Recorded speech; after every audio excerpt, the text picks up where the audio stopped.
Good evening everyone, I am doctor Manish Jaiswal और इस video में हम लोग बात करने वाले हैं नीट 2023 का जो एग्ज़ाम है कितना टफ आएगा और कितना कट ऑफ जाएगा। Subject wise physics, chemistry, biology. कुछ इंपॉर्टेंट टिप्स मैं आपको बताऊंगा कि लास्ट वीक में जब एग्ज़ाम आपका एक सप्ताह या लगभग एक सप्ताह के आसपास बचा हुआ है तो लास्ट 1 वीक में आपको किस तरीके से करना है, अपनी पढ़ाई करना है।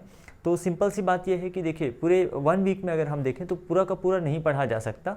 मतलब अगर आप चाहें तो भी कंप्लीट स्टडी नहीं कर सकते। इसका मतलब ये है कि आप अब सिर्फ रिवीजन कर पे फोकस करना है आपको मेनली, है ना। और ख़ास करके हर चैप्टर में आप पूरा का पूरा चैप्टर रिवाइज नहीं करेंगे।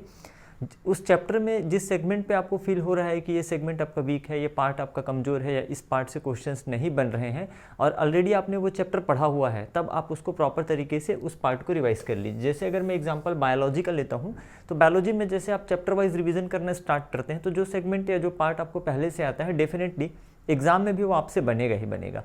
जिस पार्ट से आपसे क्वेश्चन गलत हो रहे हैं, उस पर नेगेटिव मार्किंग हो रही है, उस पर ज़्यादा फोकस करिए तो ये ज़्यादा अच्छा होगा कि आपका नेगेटिव मार्किंग कम होगा। अगर आप मॉडल टेस्ट या मॉक टेस्ट बना रहे हैं तो उसमें अपनी स्पीड को मेंटेन रखिए।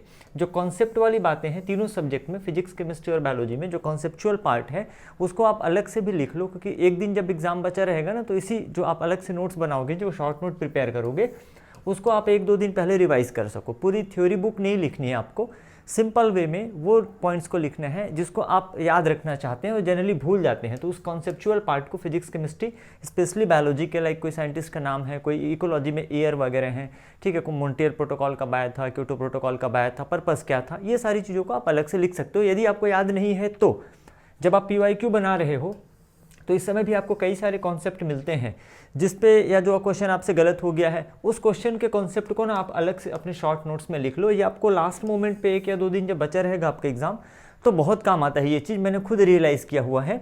और साथ में आप ना थोड़ा सा पॉजिटिव सोचना चालू करो बेटा। देखो, सोचना आपके नियंत्रण में है, आप अच्छा भी सोच सकते हैं, खराब भी सोच सकते हैं, तो क्यों ना अच्छा सोचा जाए। अच्छा सोचिए, इसका मतलब ये सोचिए कि आपका सिलेक्शन होगा चाहे पेपर कैसा भी है। ओवर थिंकिंग से बचना है आपको।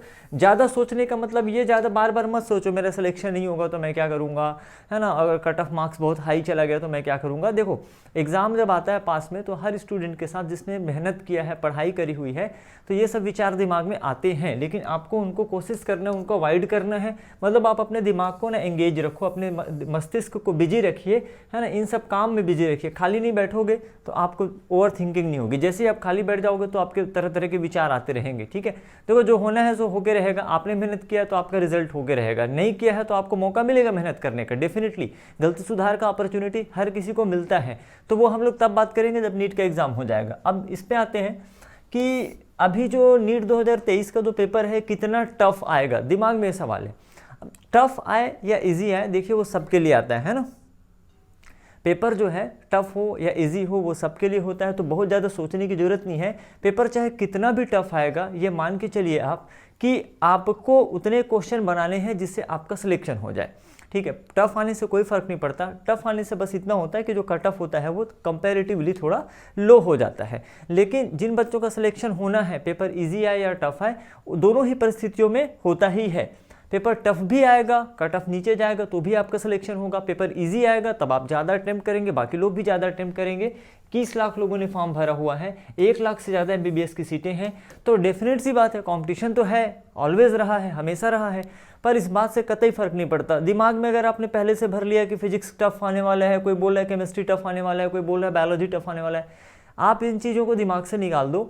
कोई भी सेगमेंट अगर टफ आता है तो उसमें जो रिलेटिव मार्क्स हैं सबके कम होते हैं, आप अकेले के कम नहीं होंगे। पेपर आप अकेले के लिए टफ नहीं आएगा, तो इस चीज़ को आपको ध्यान में रखना है कि बहुत ज़्यादा मत सोचिए पेपर कैसा भी आएगा। मैं ऐसी उम्मीद कर सकता हूँ अपने एक्सपीरियंस के बेसिस पे कि पर्टिकुलरली आप ये मत, एकदम से टफ नहीं आएगा पेपर, एवरेज ही रहता है। चाहे 2020 का पेपर देख लें, 2021 का देख लें या 22 का देख लें, आप पेपर को देखिए तो पूरा का पूरा पेपर को आप टफ नहीं बोल सकते। हर टाइप के क्वेश्चन रहते हैं उसमें।